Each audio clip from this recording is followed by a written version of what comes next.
সুন্দরবনের মিষ্টি এক সকাল। শান্ত নদীর উপর দিয়ে বয়ে চলেছে নরম বাতাস।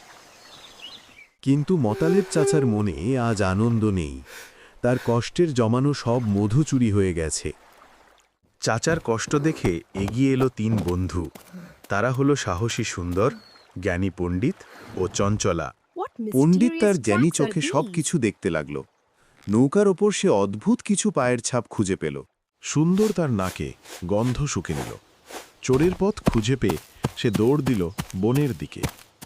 তিন বন্ধু একসাথে বনের গভীরে ছুটল। তাদের রোমাঞ্চকর অভিযান কেবল শুরু হলো। হঠাৎ সামনে এসে পথটা গেল হারিয়ে।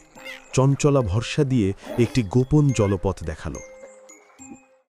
সেই নতুন পথে তারা সাবধানে এগিয়ে চলল। অবশেষে এক অজানা জায়গায় এসে পৌঁছালো। কিন্তু সেখানে একই কাণ্ড দেখল তারা। একদল দুষ্টু বানর সেই মধু নিয়ে খুব মজা করছিল। পণ্ডিত বানরদের কাছে গিয়ে তাদের বোঝালো। শুনে বানররা নিজেদের ভুল বুঝতে পারল। এরপর বানররা আর একটুও দেরি করল না। তারা সুন্দরকে মধু ফিরিয়ে দিতে সাহায্য করল। নিজের হারানো মধু ফিরে পেয়ে মোতালেব চাচা হাসলেন। তিনি সুন্দরকে পরম আদরে জড়িয়ে ধরলেন।